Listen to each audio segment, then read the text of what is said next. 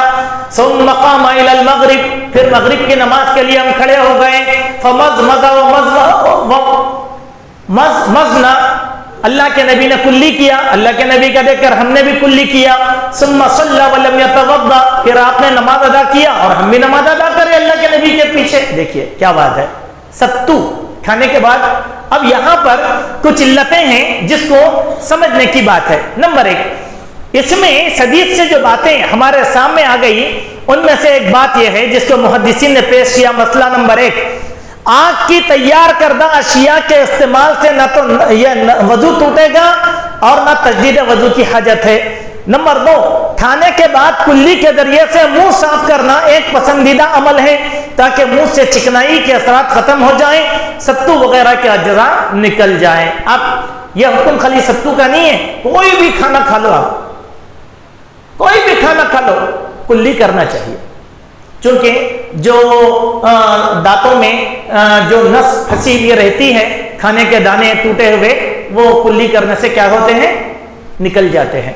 اس بات کا ایک ادب سکھایا گیا، یہ ادب سکھایا گیا، ایسا نہیں کہ ابھی میں بریانی کھا لیا لہٰذا جو وضو بنا کر رہتا ہوں، نہیں ضرورت نہیں ہے، وضو سے ہیں تو وہی وضو کے اندر نماز آپ ادا کر سکتے ہیں۔ تیسری بات، دوران سفر اشیاء خورد و نوش ہر مسافر کو اپنے ساتھ رکھنا چاہیے، کیونکہ سفر عذاب کا ایک ٹکڑا ہے، پانی ہے، خوراک ہے۔ نمبر چار، سفر میں بوقت ضرورت تمام شرکا اپنے اپنے زیادہ سفر کو ایک دسترخوان پر رکھ کے کھائیں، اس میں اللہ تبارک و تعالیٰ برکت عطا فرماتے ہیں۔ امام وقت کو چاہیے کہ غذا کے کمی کے موقع پر ذکورہ اندوزی سے لوگوں کو روکیں اور سب مل کر کھانے سے ایک دوسرے کی حاجت اور ضرورت پوری ہو جاتی ہے۔ سبحان اللہ، اللہ کے نبی کا طریقہ تھا۔ بولے عبد الرحمن ولیمہ کرے کیا؟ نہیں کرا، سب ٹفن لو، بولے سب کا ٹفن آ گیا، اللہ کے نبی دسترخوان لگا دیا، کہا یہ عبد الرحمن کا ولیمہ ہے، کھاؤ۔ کسی کو کھانا کم نہیں پڑا، کسی کو کھانا کم نہیں پڑا۔ تو معلوم کیا ہوا، کھانا کھانے کے بعد کلی کرنا چاہیے، اور اس میں ادب اور قاعدہ اللہ کے پیارے نبی صلی اللہ علیہ وسلم نے ہم کو سکھایا۔ اس کے بعد ایک اور حدیث آئی اسی باب میں، حضرت میمونہ بیان فرماتی ہیں، ان میمونہ ان النبی اکل عندها کتفا ثم صلى ولم يتوضا، حضرت میمونہ کہتی ہیں اللہ کے نبی صلی اللہ علیہ وسلم نے بکری کے ہاتھ کا گوشت کھایا لیکن آپ نے وضو نہیں کیا۔ کون ہے میمونہ؟ میمونہ کون ہے؟ کون ہے بھائی میمونہ؟ بولو بولو، ماشاء اللہ، ام المؤمنین حضرت میمونہ، سبحان اللہ۔ یہ اللہ کے نبی صلی اللہ علیہ وسلم، ان کے گھر میں اللہ کے نبی تھے، وہ ایک عمل اللہ کے نبی کا کیا بتاتی ہیں۔ اسی لیے اگر ہم میں کا کوئی آدمی یہ کہے گا ارے نہیں ابھی تو تم کھانا کھانا وضو کر لو بہتر ہے، تو ضرورت نہیں ہے، ضرورت نہیں ہے۔ اللہ کے نبی کے عمل کے خلاف کسی بھی انسان کو نہیں جانا چاہیے۔ اس باب کی یہ دونوں حدیثیں تھی۔ آئیے ایک آخری حدیث، آخری باب، اور ہم سب سے باب تعلق رکھتا ہے، مختصر سی حدیث ہے۔ باب حل یمزمز من اللبن، اس بات کا بعد کیا دودھ پینے کے بعد کلی کرنا چاہیے؟ یاد رکھو، ہم سب دودھ پیتے، ہم سب دودھ پیتے۔ اب کتنے لوگوں کو دعا بھی یاد ہے کہ نہیں دودھ کی؟ دودھ پینے کے بعد ایک خاص دعا اللہ کے نبی سکھائے، جیسے بیت الخلاء کے لیے خاص دعا ہے، مسجد میں آنے کے لیے خاص دعا ہے، دودھ پینے کے لیے خاص دعا ہے، اللہم بارک لنا فیہ وزدنا منہ۔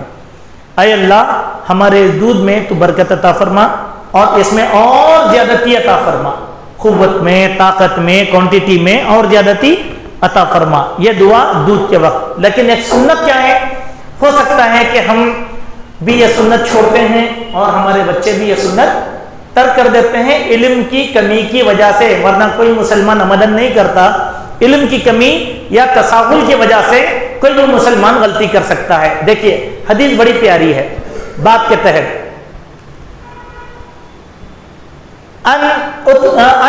ابن عباس ان رسول اللہ صلی اللہ علیہ وسلم شرب لبنا فمضمض وقال ان له دسما۔ سبحان اللہ۔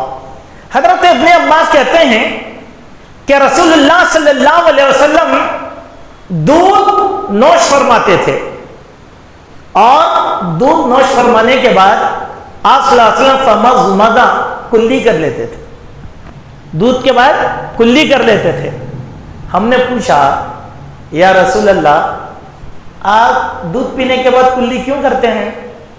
تو اللہ کے نبی کیا ان لہو دسما، دودھ میں چکنائی ہوتی ہے، دودھ میں چکنائی ہوتی ہے۔ سبحان اللہ۔ اب اس زمانے میں ایسا تو نہیں تھا کہ گاڑے دودھ کو ٹون بنانے کے لیے کوئی پروسیس نہیں تھا اس زمانے کے اندر۔ جو بھی جانور سے، بکری کا ہو یا گائے کا ہو یا اونٹ کا دودھ نکھارا جاتا لوگ ویسے ہی پی لیتے تھے۔ بعض روایتوں میں آتا ہے کہ اس میں پانی ملا کر پینا چاہیے تاکہ اس کی چکنائی کو جو ہے کم کیا جا سکے، پانی ملا کر دودھ میں پینا، یہ احادیث کے اندر تذکرہ آیا۔ تو اللہ کے نبی صلی اللہ علیہ وسلم دودھ پی کر کلی کرتے تھے۔ اس میں پھر ایک اور حدیث میں کہا مضمضوا من اللبن، اے لوگوں جب بھی تم دودھ پیو تو کلی کیا کرو۔ کیوں؟ فإن له دسما، اس میں چکنائی ہوتی ہے جو تمہارے منہ کو لپیٹ لیتی ہے۔ جب یہ چکنائی ہمارے منہ کے اندر جم جاتی ہے تو یہ بات چیت کرنے میں، پڑھنے میں خلل اور تکلیف ڈال سکتی ہے۔ اسی لیے آپ دودھ پینے کے بعد کلی کر لیں۔ جب کلی کر لیں گے تو وہ چکنائی آپ کی نکل جائے گی باہر، اور آپ کا منہ جو ہے کھلا کھلا چلنا شروع ہوگا، کوئی تکلیف نہیں رہے گی۔ تو خلاصہ کیا ہے؟ بکری کا گوشت کھانے کے بعد یا کوئی بھی کھانا چکنا کھانے کے بعد وضو نہیں کرنا چاہیے، بلکہ وہی وضو ہمارے لیے کافی ہے، یہ نواقض وضو میں نہیں ہے۔ دوسری بات، جب بھی کوئی کھانے کی چیز کھائیں گے تو کلی کر لیں تاکہ وہ دانتوں میں پھنسی ہوئی چیز نکل جائے۔ تیسری بات، جب دودھ پئیں گے تو لا محالہ کلی کرنا، یہ اللہ کے نبی صلی اللہ علیہ وسلم کی سنت ہے۔ اسی لیے امام بخاری رحمۃ اللہ علیہ نے یہ باب ہم کو بیان فرمایا ہے۔ یہ چند باتیں تھیں جس کو ہم نے آپ کے سامنے رکھنے کی کوشش کیا۔ اللہ تعالی ہم سب کو حسن عمل کی توفیق اور سعادت نصیب فرمائے۔